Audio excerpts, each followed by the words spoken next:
proof that we're live now, so give us a big round of applause, everybody. We're here.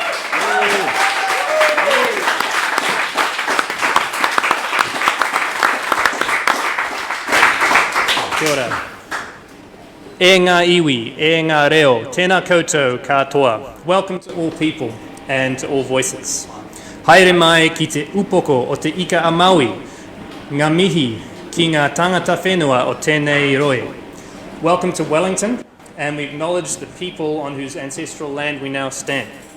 Taranaki whānui ki te upoko o te ika, te ati awa and Ngāti Toa rangatira. He Pākehā me tāti ahau, ko top toku ropu tōrangapū, ko Hut South toku rohe pōti ko Ben ahau. Nō reira anei he whakatauaki. I'm going to open with a proverb. He aha te kai o te rangatira. He kōrero, he kōrero, he kōrero. What is the food of the leader? It is talking, it is conversation, it is communication. And it's with that spirit that we're here today to have a wonderful conversation between two great candidates for the election up here.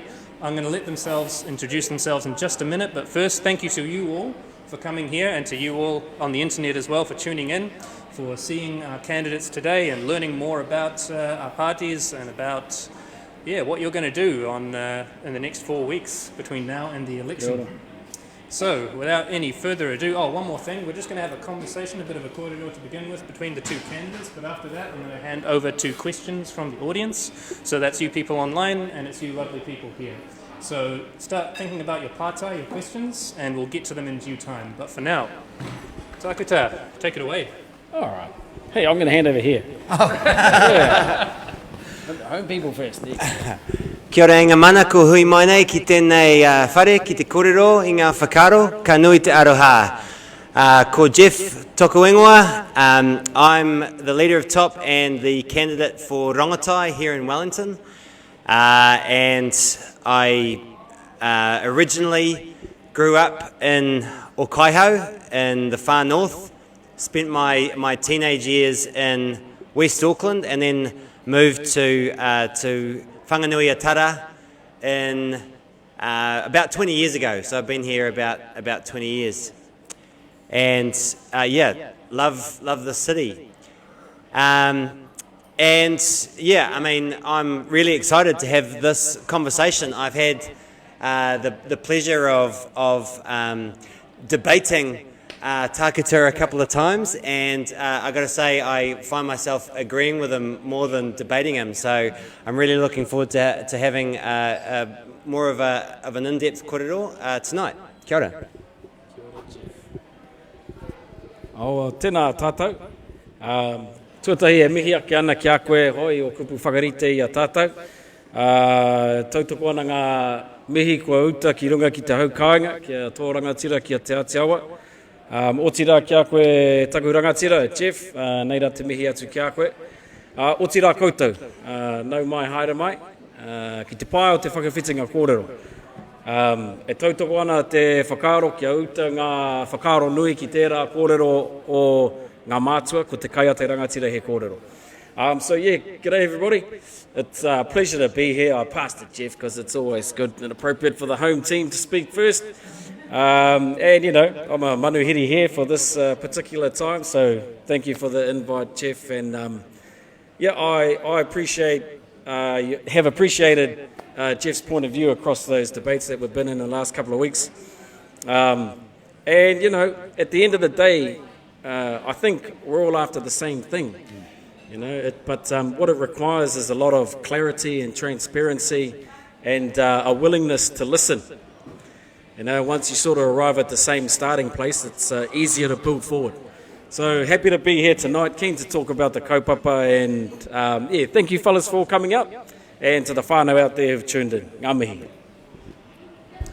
Great, thank you to you both. And so I'm just going to pass right back over to you. And to get started, maybe you want to talk to us about, start the conversation out about what it means to honour Te Tiriti in 2020.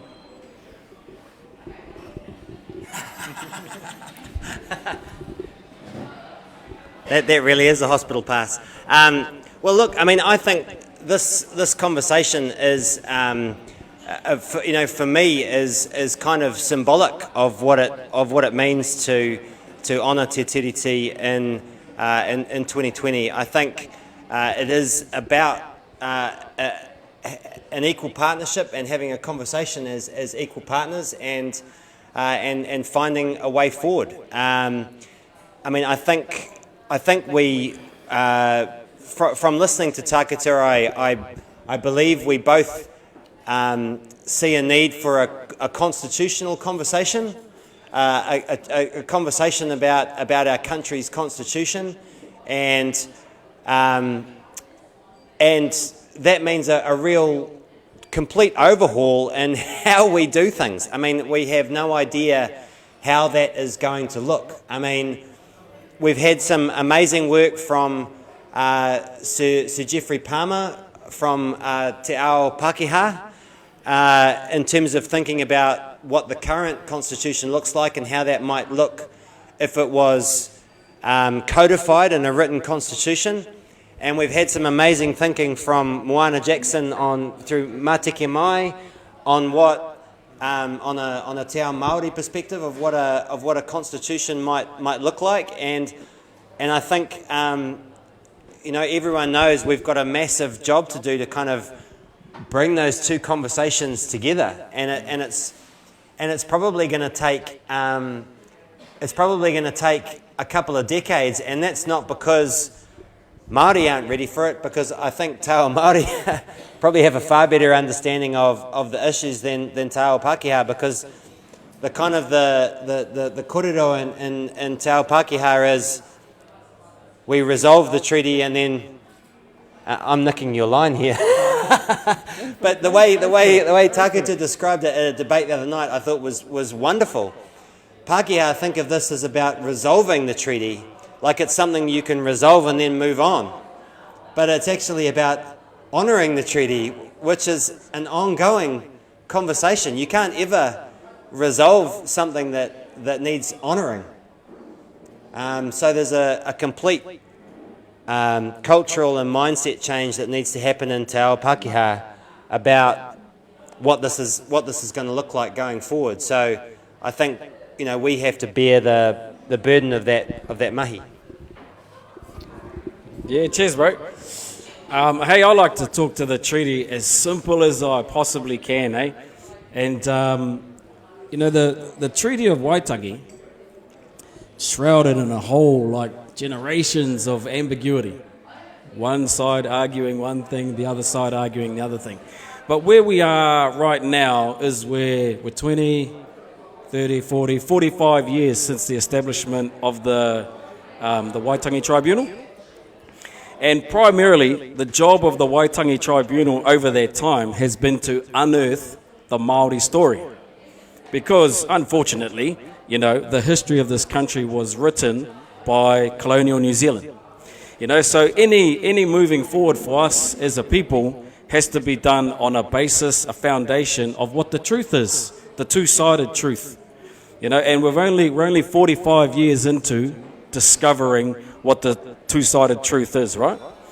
And so, without a good understanding of the history, it's really hard to have a decent debate about the Treaty of Waitangi, because you just end up with two parties 10,000 miles away from each other still throwing stones at one another. And the real pity about the treaty is that for far too long it's been spoken to by lawyers, politicians and the media. Pretty much anywhere I go, that's how people are informed.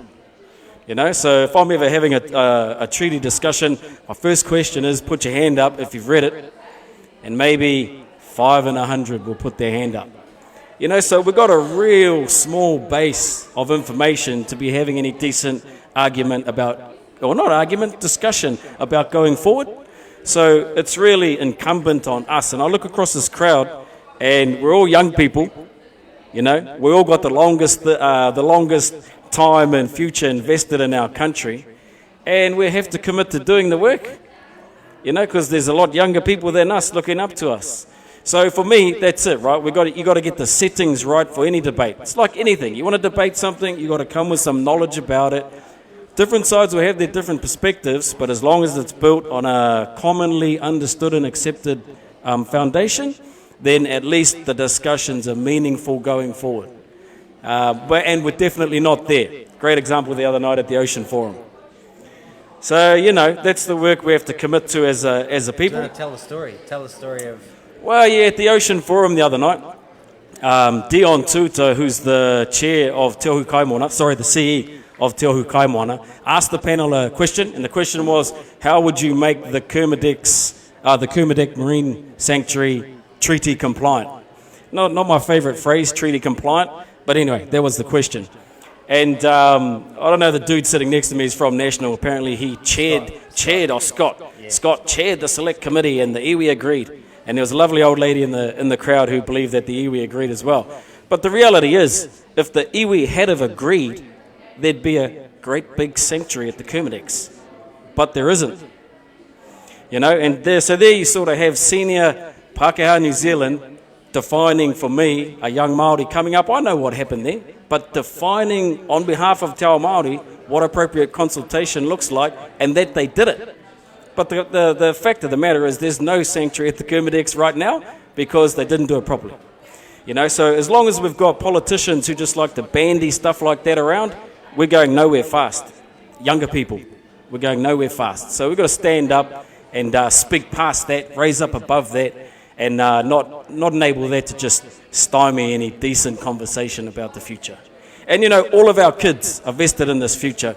And like Geoff said, it was Moana Jackson, This is one of Moana Jackson's killer phrases, is the treaty isn't settled, it's honoured.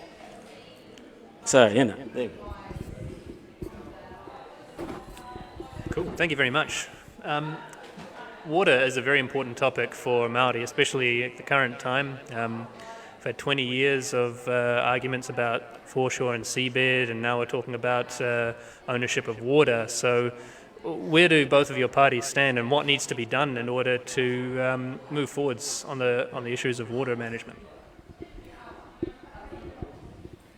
Want to start? Yeah, I'm happy to start. There's a few technical examples that demonstrate nō wai te wai. Okay, so for me, speaking to this idea, and it's a Western Pākehā English language idea, who owns the water? Okay, that doesn't come from a Māori context. Okay, but in Māori, this is a dead easy question to answer. Okay, so in Māori, the question is nō wai te wai. Okay, so whose is or who's of the water? Whose is or who's of the water? Nō wai te wai, nō te Māori te wai. Nō ngā hapu te wai.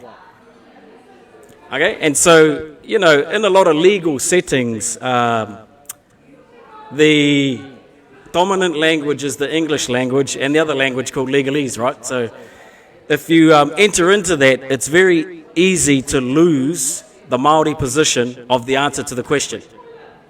Yeah? Yeah, everyone at home said, yeah, of course. Nah. So, you know, when you enter into someone else's language, you're in a complete knowledge system and structure that's not yours. So for a question like this, who owns the water? Well, that's a very Western question. It's not our question.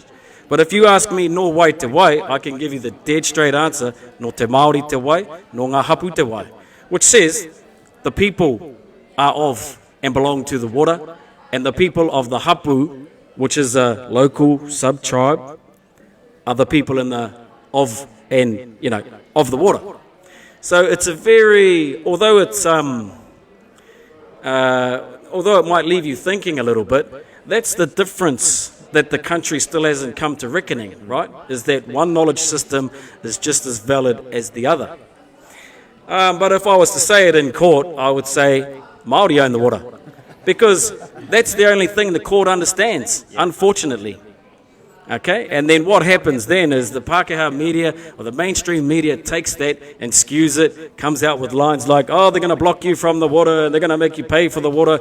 Well, the government and regional councils already block you from the water, they already make you pay for the water, they already sell the water. You know, so it's just about being really clear. And so the example I want to leave with you around the technicalities around who owns the water, right? In 2004, okay, the bro just mentioned the foreshore and seabed. You'll remember, or you know about the foreshore and seabed legislation 2004? I was only like 22, 23 when it happened. But this is what I learnt in that time. What the Labour government had to do was extinguish Māori customary rights, native title rights to water. Okay, because from 1840, when they entered an agreement with Māori, until 2004, there hadn't been an act of Parliament actively extinguishing that right, which meant it still existed that day. So Helen Clark chose to extinguish a Māori right in 2004. You know, well, I don't know what you think about that. You know, think about that. Ask me a question later. And so there hasn't been an act of Parliament since 1840 actively extinguishing Māori rights to water. So this is what that means. It means that all of the rights that Māori possessed on the 5th of February, 1840, they still possess today. Technically. You know, like technically. The government just forgot to pass that legislation. So that's, you know, that's where we are as a people. And I would think or hope that on the back of what happened with the foreshore and seabed, which has just led to 16 years worth of litigation, and Māori are now lumped with the job and the bill for working their way back to the rights that they naturally possessed in 2004. So, anyway, we'll wrap that up there.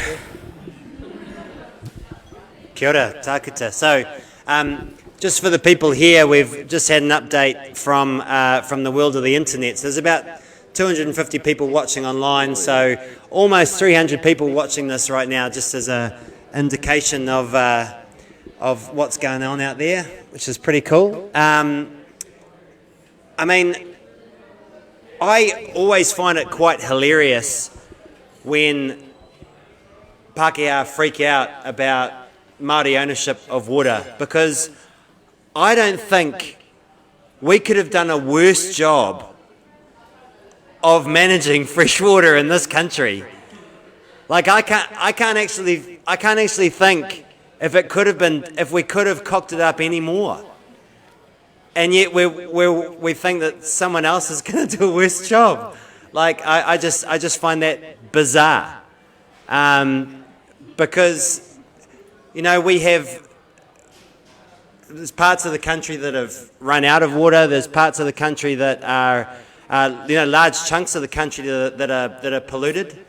Basically, you know, our cities are the most polluted rivers and lakes in New Zealand, but pretty much everywhere that is developed, everywhere that's not in our pristine maunga, in our pristine native forest, is polluted.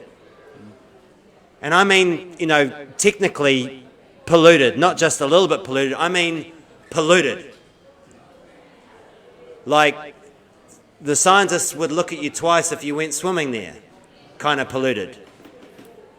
So, I just, yeah, it kind of baffles me. Oh, and now, because we're obsessed with this fallacy that no one owns water, because politicians don't want to have this kōrero, right? Like Labour and National are desperately avoiding having this kōrero. And so they're sticking to this fantasy that no one owns water. So what happens when no one owns water? Well, the Chinese say, well, if you fellas don't want it, we'll have it. And they can. There's nothing in our law that can stop them. We can't even charge them for it because nobody owns water. Honestly, this baffles me. The fact that we're not prepared to have a conversation to honour Māori water rights so that we can actually start to manage our wai in a reasonably rational way that we all want. Everyone wants to be able to control our fresh water resources, to be able to swim in it, drink it, enjoy it. But we can't do that because we're too scared to have this conversation. I honestly, it's bizarre. I find this bizarre. I mean, I think it's an intergenerational thing myself. Keep talking. Yeah, I think it's an intergenerational thing. You know, and no culture is like devoid of intergenerational challenges, right? Like, so right now, right across Te Ao Māori, there are just a myriad of younger, skilled to the teeth, experienced people who are struggling to sort of naturally just fit into leadership for hapu, for whānau and iwi tomorrow. Right, that's going on right now, right across the country.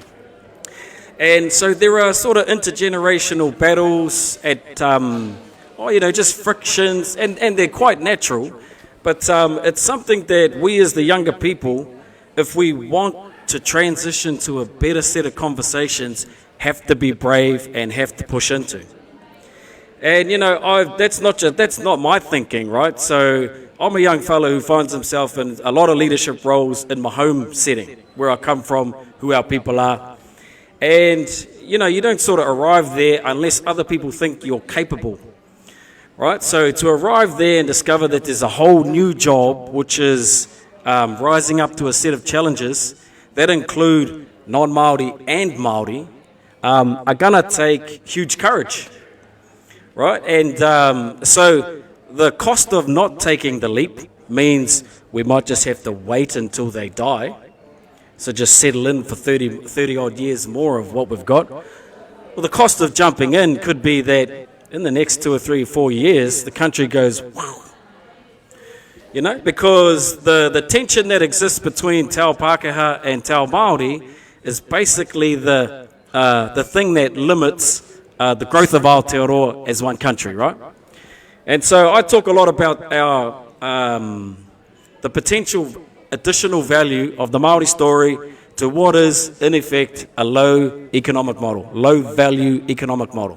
Okay, we've been just growing cows or growing sheep or growing trees for 100 years.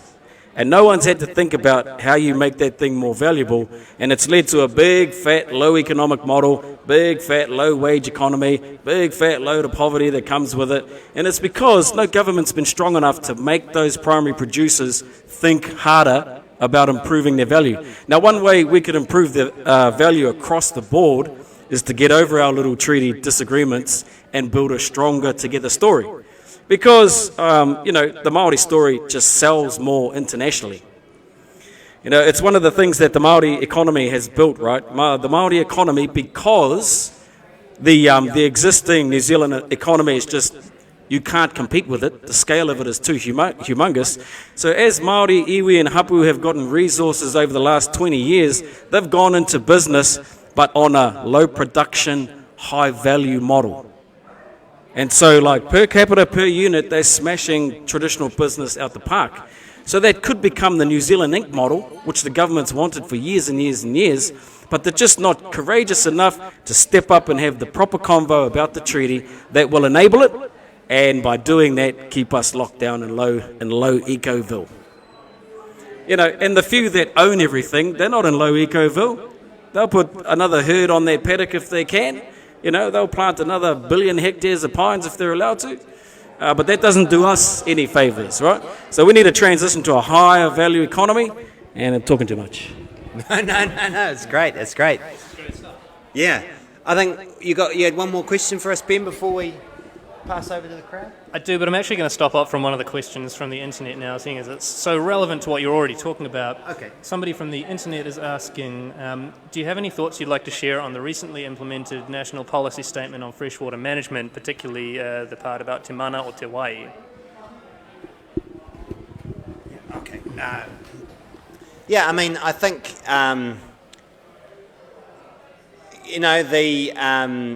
the latest freshwater policy statement, like the one before it, was a step forward. It's an evolution, but we are just taking baby steps when we need to be taking big leaps. And I think that's really what Tākuta just said. I think the national policy statement is an example of exactly what Tākuta was just saying in that last answer. One thing is for sure, right? There's an end to water. It runs out. So the longer we muck around tinkering with stuff, the more it's running out. And I'm pretty sure that if it came down to it, the fight or the wars over water would be some of the most vicious the earth had ever seen. You know, because it's just one of the things that you can't live without. So, just like Geoff said, we need substantial change. The old tinkering around, the hourglass is just too low to be tinkering around, you know. Can I actually, because I for those of you who may, some of you may have seen this, because I had a kōrero with Mike Joy from who was involved in the National Freshwater Policy Statement, and so I had to talk to him just after the process finished, and he said to me, look, the biggest mistake we made, because there were 3 working groups, right? I think there was an iwi working group, and there was a scientist working group, and there was another one, I can't remember what it was. Farmers, probably. Yeah.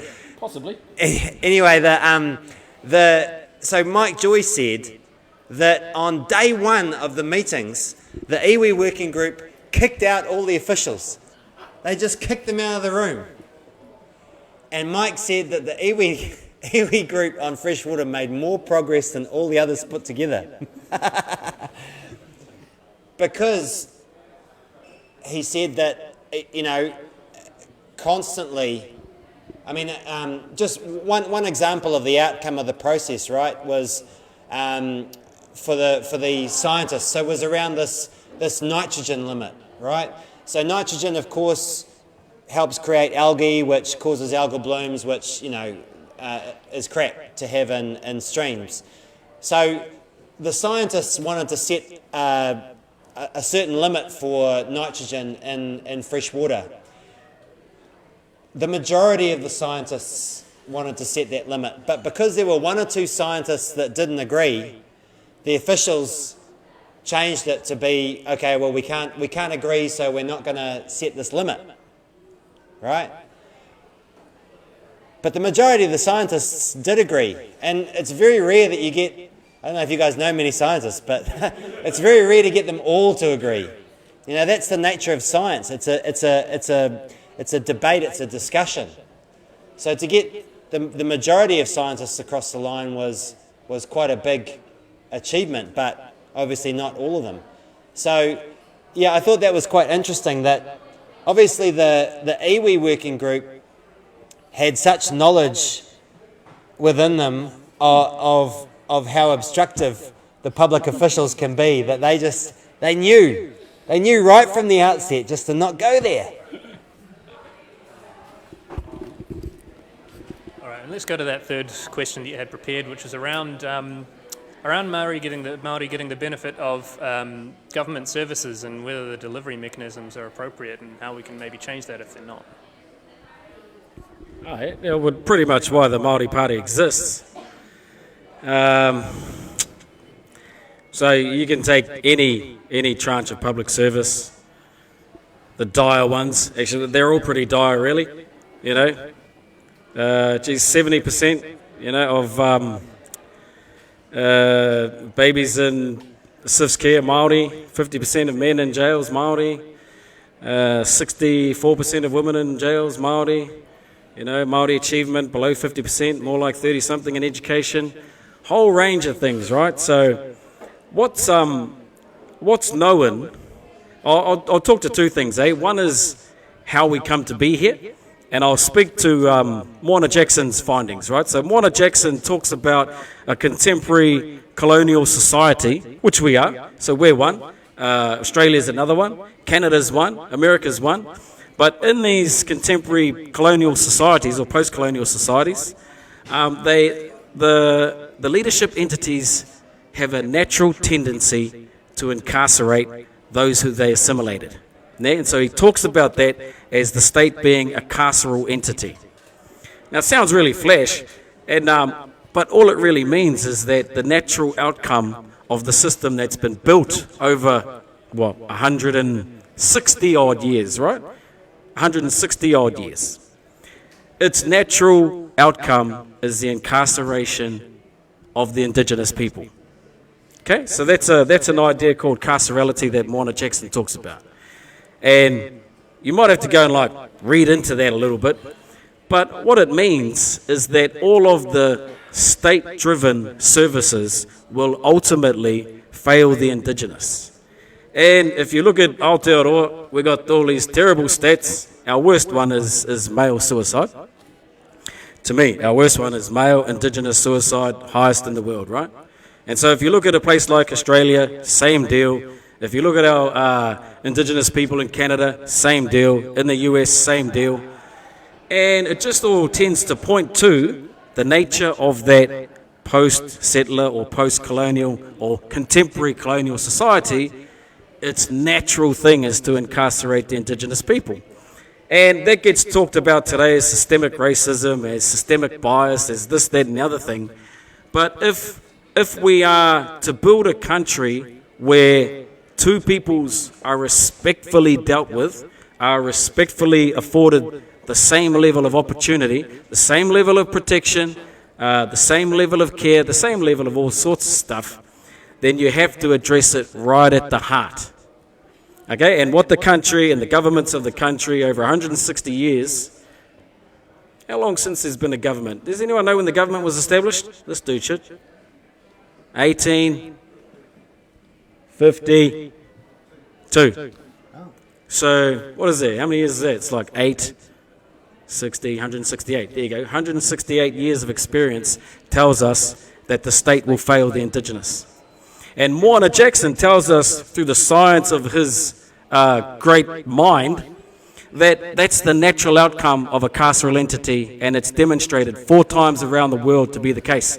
So, if we want Māori to get a better shot at the opportunities, the abilities, the protection, and all of the rights that were afforded, then they have to have autonomy over creating the thing, delivering the thing, and being responsible for the thing. You know, tell Māori, and that's one of the real disservices that the government always puts forward to our public, right, is that Māori want this, Māori want that, Māori want more money, Māori this, that, and the other thing. But they never quite say that Māori are willing to take on the responsibility. You know? So, anyway. Yeah, and it's on. I noticed we're getting a little bit excessive sound at times, so I'm just bringing it down a bit. It's that diaphragm of yours, Tākuta. So yeah, I mean, for me, the most amazing statistic is actually around kohanga reo and kura kaupapa, right? I mean, because actually these immersion environments are creating, you know, when you take into account the you know, like for like, right? Because you've got to compare people of like backgrounds, you know, because generally speaking, our education system, poorer people do worse in our education system because they're turning up behind their classmates, right? So when you take all that into account, I mean, kura kaupapa and kohanga reo kick ass. I mean, they're the most successful part of our education system as far as I can see. And to me, that's a testament to what can happen when you make people feel proud. And I think we all have the right to feel proud of who we are. Yeah. And you know, luckily, being a Pākehā, I can do that in the mainstream system, right? Because that's what it's designed for, you know. But we've had a camera lock up again, so I'm going to pass back to Ben while I reset the camera. Finish your thought, Geoff. Yeah. I mean, I think to me that's the crucial thing. It's not just about you know, dealing with those systemic issues. It's the fact that we can actually do better. You know, we can have much better outcomes by empowering people. Totally. Yeah. All right, well, Geoff is going to come and deal with technical issues, or try to for the minute. So we're just about at the point in the evening where we want to throw it open to questions from the floor. So can I get an indication who's got a question all ready to go? Let me see some hands. There's got to be at least one good question in this room. Go hard, go. Yes, we've got one. But do you want to come up and speak?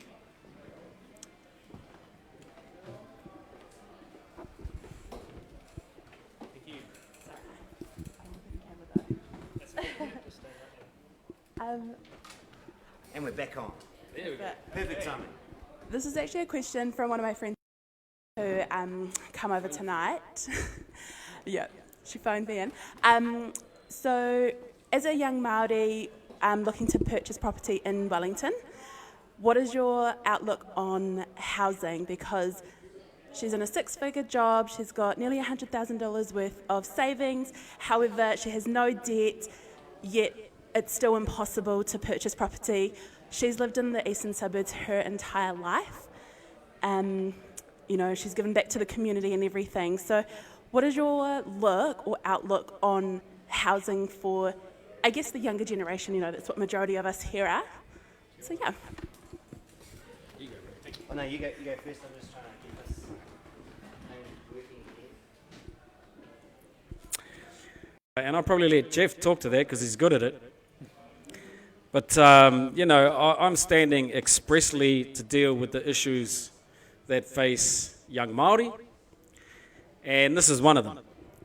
And so to me it seems like pretty unfair that the Indigenous people of a country would suffer from massive overinflation of an internal market that's based on their land, you know, essentially. But the silver lining is that iwi and hapu entities have the capacity to challenge and work with councils to make housing affordable inside their rohe. And you know, so for iwi and te whanganui a tara, that's a possibility. And there are like a myriad of ways to do it, and many iwi, many hapu organisations have already demonstrated how a lot of that can happen. But just to me, it just really seems rather unfair that a set of economic and commercial interests are put well ahead of housing for anyone. You know, and so long as those settings across the economy remain in the places that they are, that problem is not going anywhere. Yeah.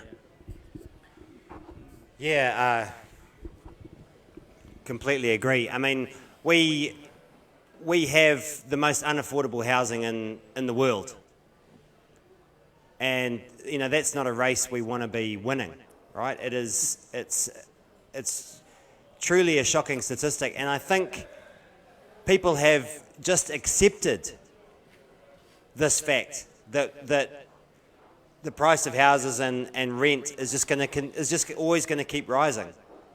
Like it's that whole boiling frog thing, right? Like you just do something to you slowly increase the heat on the frog slowly, and it doesn't notice, so it never jumps out of the pan, it never freaks out, it never rebels, it just slowly gets cooked. And I think that's probably how younger generations feel. Because, yeah, we've had 30 years of house prices and rents growing faster than our incomes. And so, yeah, it's a massive issue. We need tax reform. You know, we need housing to be taxed the same as other assets, so that there's not this perverse incentive to just stick all your money into housing. New Zealand has put more of our money into housing than any other country in the world. And then the supply side's been a total mess too, you know. I mean, sometimes when you know, you're coming from a young person's perspective, sometimes when I get into arguments about boomers about this, I say, well, look, you can either keep your view and prevent building around you, or you can pay, or you can have your tax-free capital gain. You can't have both. Like, it's absolutely perverse that we've been stopping development and having tax-free capital gain at the same time. You know what I mean? It's like there's been this massive incentive for people to just not allow development in their area because their house prices are going to keep rising if they stop houses being built. So to allow supply, we need to build up around our public and active transport networks. We need medium density housing in our cities. So that requires regulatory change. It requires funding local authorities properly so that they can provide the infrastructure. Local authorities have an incentive to oppose development because they have to pay for the infrastructure out of rates. So all of these things have conspired to prevent development. We've got a cartel running our building supplies. That's why building supplies are so much more expensive here in New Zealand than anywhere in the world. All this stuff adds up. And the one thing, the other big thing, just to bring us back to the last conversation is, we don't have much of a community housing sector in New Zealand. We just have Housing New Zealand. And again, we're always looking to the monolithic state to look after us. Most countries have a vibrant community housing sector like iwi. And I love the Māori Party housing policy on this stuff. We should be empowering much greater community housing organisations. You know, we have one of the most centralised governments in the world. Well, in fact, in the OECD, it's the most centralised government. Let's give some more power back to the people, including iwi, including local communities, you know, and I think we'd all be better off for it. All right, do we have any other burning questions from the live audience? All right, there's one over here.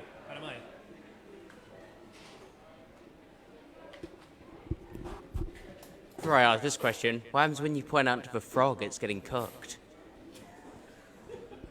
My question's around, I've heard your co-leader, Tākuta, talking about transitioning from synthetic fertilisers, and I suppose I wanted to hear your perspective on how we can take care of our land, combat climate change, and focus on improving our waterways.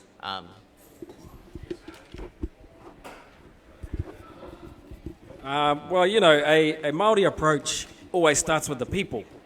You know, it's one of the aspects of Māori thinking that a lot of people like, and it's one of the aspects of Māori thinking that benefits everybody. You know, so rather than starting from some other point, you know, so you could take commercialism as one point. If you start with the people and then build solutions around what the people need to thrive, you'll end up in a very different destination. You know, and that's pretty much kaupapa Māori thinking, okay, where the people are the first thing that you're trying to strengthen and grow, and a view around accumulation is not really a strong Māori view. Okay, a really awesome old Māori fella called Ranginui Walker, sadly passed away a few years ago. His description of a Māori economic model was that it was a distributive model, where wealth is distributed, therefore the greatest collective strength you can produce. Okay, that's a traditional Māori economic model, right? And a Western economic model is, he described as an accumulative model, where, you know, the amount of stuff you can accumulate in the one place is the measure of an individual and their strength. Okay, so the Māori Party is 100% about driving kaupapa Māori thinking, which starts with the people and builds solutions around that. And, you know, you just, people who aren't familiar with that model or that idea have to take the leap of faith that those who are familiar and committed to it have the capacity to build models that will benefit people in the long run. And a Māori approach to the environment is always the equilibrium, right? It's about balance. So the Māori Party climate or environmental policy is around returning back to a balance, to restoration of balance, which means you have to cut some things. You know, you have to cut the amount of cows on this land. You have to cut the amount of trees being planted, pines in particular. You have to cut stuff. But governments would just never have the stomach to cut the stuff. You know, so therein lies our conundrum. And unless there's a group of people who are, you know, well skilled and experienced in applying kaupapa Māori thinking in there, testing and challenging a government, then I see very little hope. You know, because there's not a lot of assertion or challenging of the kaupapa Māori model being done by the Māori MPs of today. Okay, but there's a great saying around education that what's good for Māori is good for everybody. So it's been, you know, it's been applied and proven time and time again in education circles. And I'm an education fellow. I've been in education for 20 years. And, you know, that sort of thinking is something that we need to grow, that our country needs to be about our collective strength, and that Māori solutions are good for the people first and other things second. Ka pai? Yeah, it's really interesting what you're saying about the distributive model Tākuta. I mean, I've done some reading on sort of, you know, colonial history, early colonial history, and I find it fascinating that clash of economic models that happened early on where, you know, iwi or hapu, you know, the chief would be forced to take on debt personally in order to invest in something like a mill, and the Pākehā would only recognise individual title over the land and not, you know, all that sort of that economic clash that happened early on, just where Pākehā didn't understand the Māori model, and so many problems came from that. It's quite. I find that quite interesting, but I'm just geeking here. Yeah, I mean, I think throughout most of New Zealand, we're going to find solutions to quite simple solutions to our agricultural issues. You know, returning our riverbanks and our erosion-prone land to natives, to native bush, easing back on the intensity of our agriculture, and there's quite good evidence now that actually, you know, you pull back on the intensity of agriculture, you use less synthetic fertiliser, your costs go down, as well as your output, you know, as well as your income going down, and actually your profit stays about the same. So farmers are just as well off. In fact, they're happier because their stock are happier, and you know, there are some quite simple solutions here throughout most of New Zealand, I think, that we can apply. I think places like Canterbury are going to be a much bigger issue, you know, because we've really just gone over the top for what that land can handle, and I think we're going to have to be innovative. You know, we're going to have to trial different industries. We're going to have to trial,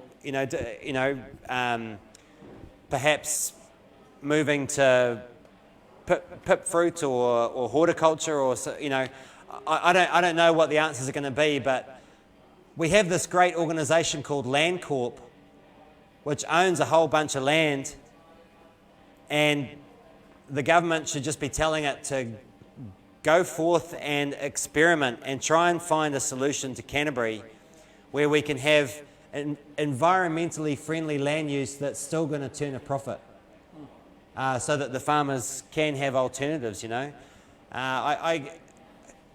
There's great technology like biochar. So, you know, all of that waste wood that gets, that gets slashed, that comes off the trees up on the east coast, can be turned into this stuff called biochar, planted in the ground. This is the stuff that the Amazonians were doing thousands of years ago, and it's worked pretty well over there. I don't know if you noticed. But it's incredibly good for the soil, and it helps lock in carbon and pull in nitrogen at the same time. So there are innovative things that we could be trying, but we have to crack on. And when I say innovative, it's really ancient solutions. So I mean, but we should be trialing these things for sure. Okay, let's go to a question from the internet now. This is quite a recent thing, I guess, that's come up in the news, but there's a lawsuit against Otago University around their Māori admissions program. And do either of you maybe want to talk about that, what's going on here, thoughts about the situation? Yeah, sure. There's also a huge internal uprising supported by the iwi in Waikato University. And so what's being, what's sort of come to the fore. And, at this point in time, just towards the end of an election, you'd think there'd be a little bit more caution around these things, but it appears not. Is that, structural and systemic racism is alive and well. And so so in Otago, right, the medical school is putting a cap on Māori and Pacific entry into the medical fields, which is crazy if you think about how many young Māori and Pacific people there are growing up right now. Forecast to be like only 30% of the workforce in 10 to 20 years. Maybe we would want more Māori and Pacific young people entering into the medical field. Not to mention the fact that those two groups, Māori and Pacific, are severely underserviced by the existing medical delivery across the country, right? So it just goes straight to the heart of the issue, and it's that the systems are so arrogant that at a time like now, when racism is being called out across the planet, big old universities can just come out and pull a couple of moves like what Waikato and Otago are doing. So it just defies explanation, really. And, I always just point these sorts of issues towards the demographic shifts currently underway. So if you didn't know, 2050, 51% of this country are no longer European. That's the point in time where the proportional balance of the population swings away from being dominated by the mainstream Pākehā European number, and that's not that far away. So a lot of things, social things, good old community things, economic things are reliant on that shifting group of people being capable, being skilled, being healthy, being productive. And so if you don't produce the things that will help you get those settings right now, by the time you get there, it'll be too late. And this is no secret either. The government have been trying initiatives. The Māori and Pacifica Trade Training Program is one of the initiatives targeted at addressing this problem. Okay, so if the 30% of the future workforce, young Māori and Pacific peoples, arrive to the point in time where they're in the workforce and they're underskilled, it's a problem for the nation's economy, right? This is 10 years old, this sort of story. And you would have thought that somewhere in the 10 years from when that became known to now, we would have just fixed the delivery models. But we haven't. And it's 2020 and universities are allowed to behave racistly. I don't know if that's a word, but it just shouldn't be the case because it's just not in reality, really. So how do you fix that? Well, I believe the young people have got to vote more, right? Because a lot of the power, control, and authority is held in the 60-plus crew in this country, and they look after the 60-plus crew in the community who invested all of their money in those houses out there, and so long as they keep voting, it'll stay like that. So the only way to shift that balance is for young people to be educated, given the understanding that they can make a difference, because the vast majority of young Māori are so distant from this conversation, so unengaged in it. It's not the norm. They just believe that they can't ever make a difference, that they never will. But we, the young people in this room, we got to address that. So I speak to my kids. My kids know all of this stuff. they know their history, they know their entitlements, they know everyone has entitlements, né? And that's a conversation that we have to shift to too, is the fact that the treaty and all of its dealings aren't about one over the other. They're about equal and mutual recognition. You know, that's it. Unfortunately, there's a lot of fear because one team grabbed a lot of the power and resources and have had it for a long time, very unwilling to consider letting it go. Okay? They've been forced to let it go over the last 20, 30 years, but we should move quickly to a place where we're happy to share it because that's where our kids' futures reside. Yeah. Yeah, I love what you just said, really, because to me that speaks to that whole, that whole idea around people having a greater say over the services that affect them, and absolutely we should be giving that power to Māori. But the fact is that any community that gets its shit together could do the same thing. You know? Yeah. I mean, iwi are leading the way in that respect because they're incredibly organised. But there's nothing that could stop any community standing up and offering to deliver the same sort of services in the way that iwi are doing that now. And that to me is the beauty of this concept of rangatiratanga. We can all have it, right? Yeah, totally. Yeah. But yeah, I got nothing on the Otago thing. It's shocking. I didn't even know that was happening. That's crazy, bro. All right, how would we go back to the live audience? Anyone got something that's burning in their mind? Go for it, man. Yeah, haere mai. There you go. Kia ora, Geoff, Doc. I want to talk about the opportunities that have arisen because of COVID. So, probably to the despair of some people, the rampant individualism, we're kind of asking them to kind of hold back on that, to be a bit more collective. And I think some opportunities have arisen, and people are starting to think about what we might do better together because of that. But there's always that danger that we slip back into the old ways.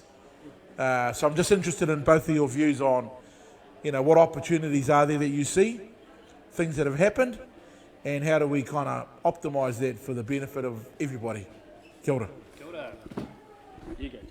I talk too much on this. Oh, no, I don't know about that. I mean, I totally agree. I think there are some fantastic opportunities right now. I mean, one of the ones that stands out for me is around tourism. We have, and I think Tākuta alluded to this before, we have had a volume model of tourism for the past 20 years of just pumping it up, just like we did with cows before that. And I think this is a great opportunity to reset that, because this ain't going to continue into the future anyway. The idea that people are going to be flying around the world for 2-week holidays in the future is not going to happen with climate change. So we are going to have to move to much more of a high-value tourism model. Fewer tourists, but when we do go somewhere, we really, try to offer a premium experience to the people that are coming all this way to Aotearoa, New Zealand. So I think, that's one example of a reset that needs to happen. Cheers, bro. I think if I could just talk to the Māori response around COVID and the opportunity that it offers up, eh? And so the Māori response around COVID was that marae, hapu and iwi, entities, organisations and communities launched into action at least 2 weeks before the government said anything about locking down, right? And the reason they did that is because Te Ao Māori knew from 100 years before that we'd die 10 times more than anyone else if that thing gets out. And so chairs of iwi and leaders of organisations, CEOs, community leaders, whānau on the ground at Marae just burst into action. Okay, and whānau ora was the government mechanism that jumped in alongside that. Jumped in a little bit after the race had started, but got in nonetheless.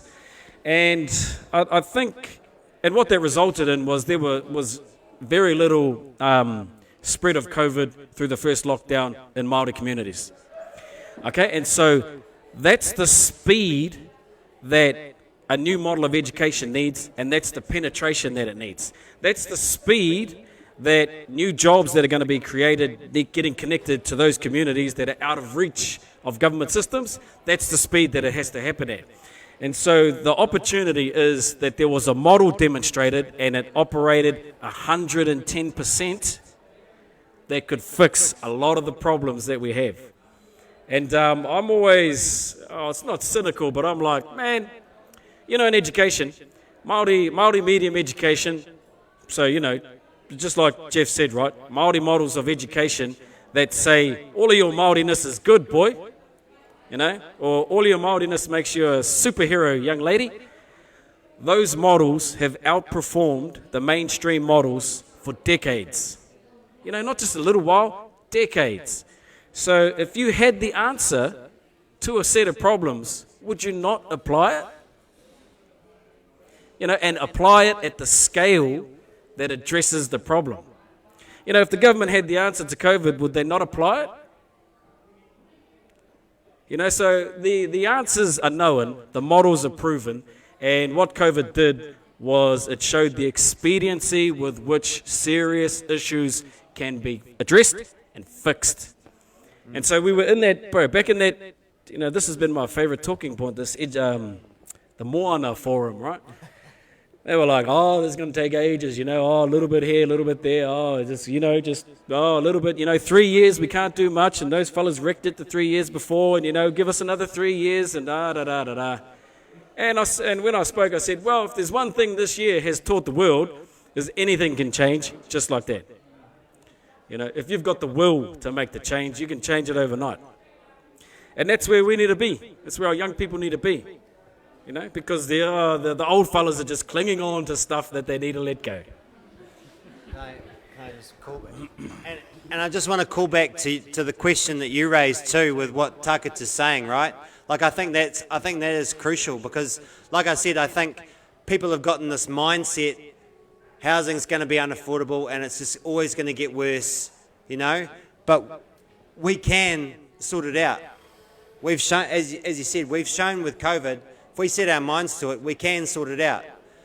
So hopefully, I'm hoping that this is an opportunity for young people to re-engage with politics because they actually see that change is possible.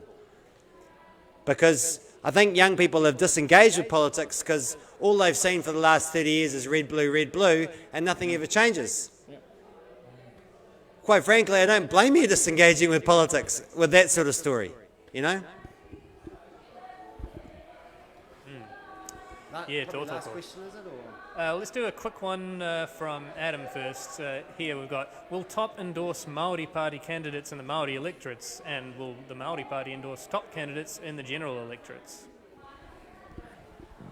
I don't know if we want to put Tākuta on the spot here. He's not the leader of his party. I'm happy. I can speak.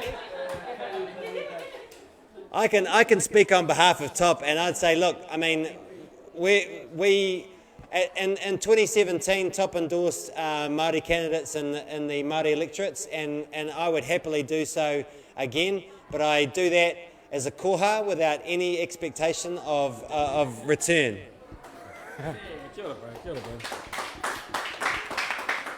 Hey, I endorse anyone who can think up good ideas, you know, and I think TOP have got a lot of good ideas.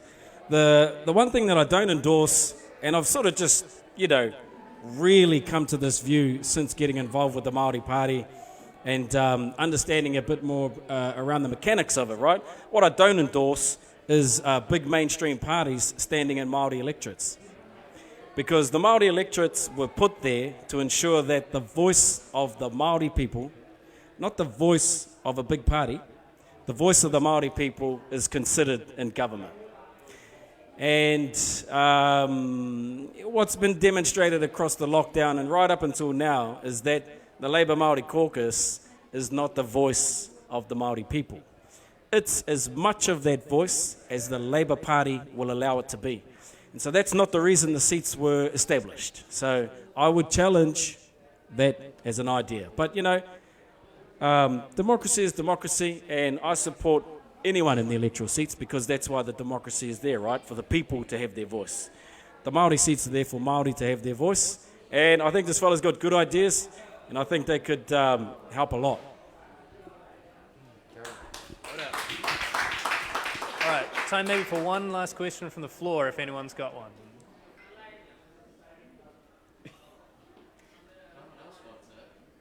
All right, come on up.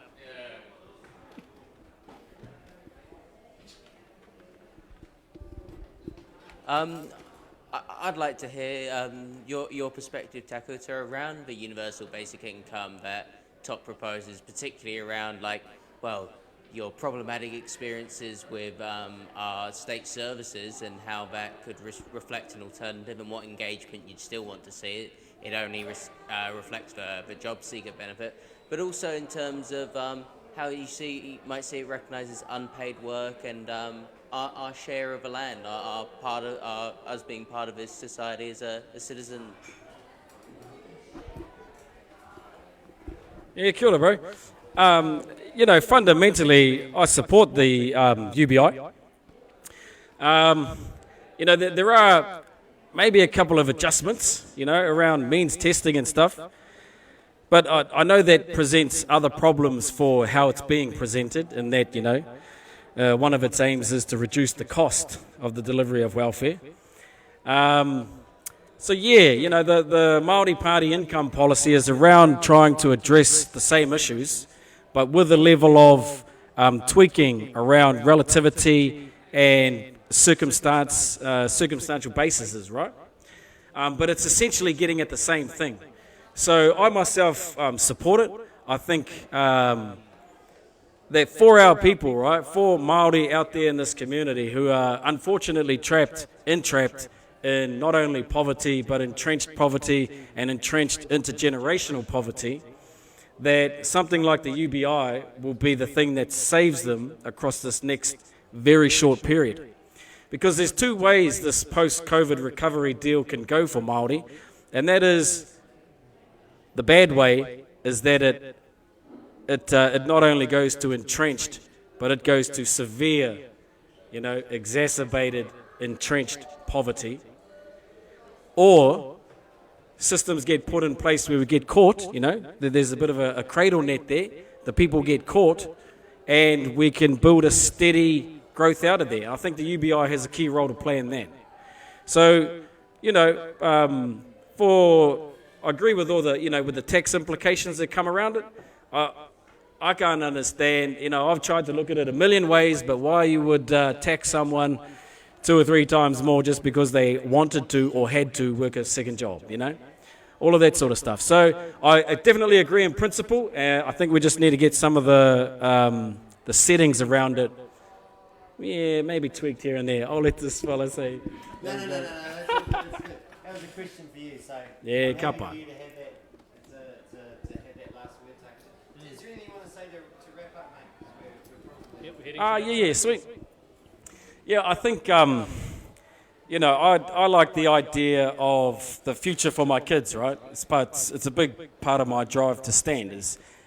I know, unfortunately, that my kids, with their names, Takutai, Taimihi and Haimata Arangi, they're heading into a bit of an uphill battle in some circles. Yeah? So I think us as a people, you know, Aotearoa as a people, we have to get to a place where we're happy to have free and frank discussions, right? And where the population in this country who are represented by the treaty understand it. Now, understand it and are willing to go into the discussions ahead of that with an open mind. you know, and that the tangata whenua also understand it. Because believe it or not, if I'm in a big room of Māori and I say, okay, hands up, who's read the treaty? Those same 5 people put their hands up. You know, so you know, that's a problem across the board. We've got these polarized views and positions that are based on nothing more than what our people have ever seen on TV. So we need to move past that, right? We need to move past that. We need to be respectful of each other's mana. And we need to get to a point in our common and agreed understanding of the history and the constitutional makeup of this country, and then head into discussions around how you build it together. And, you know, like I said earlier, there's unfortunately a legacy in generations, right? And the generation that occupies most of the seats of authority across government and regional councils in this country are deeply rooted in one of those views. And so, you know, kia kaha, kia maia, we have to do the work individually. You know, I always talk to people about honouring the treaty yourself. You know, don't wait for them to do it for us. You know, if you move, you'll incite the movement that we're after. So, kia kaha, and, well, you've got a decision in 4 or so weeks, so think about it. You know, share your views with your whānau, and make a choice that moves the country forward. So, kia ora tātou.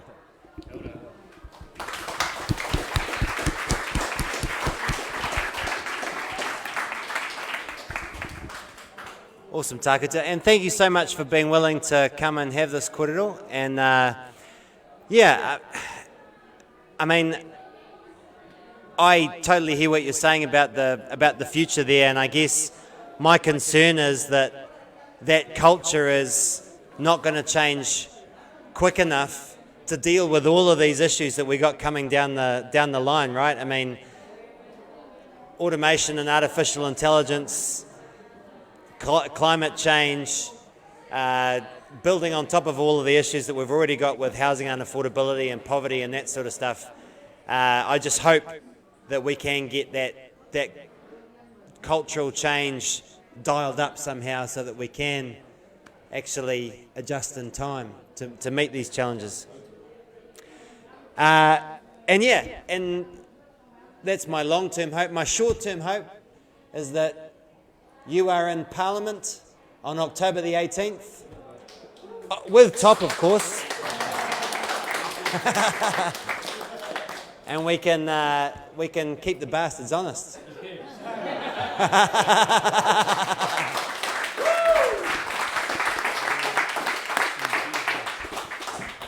All right, well, thank you, everybody. I don't think we're going to run away just as soon as we turn off the cameras, so I'm sure there's some questions that maybe didn't come out during the public talk because you were shy. We'll stick around, ask us some questions. We'd be really happy to have them. Maybe talk to one or both of these fine gentlemen or anybody else you've found interesting to meet today. So, and for those of you who are watching online, we're about to wrap up the stream. Thank you so much for coming. I hope you've learned something today. I know I've learned a few things. I hope you take what you've learned and you pass it on to somebody you think maybe could benefit from it as well, eh? And, all right, I'm being told that we're going to close the video with a brand video, so that'll be a treat for you online viewers. All right, ka kite anō. And for those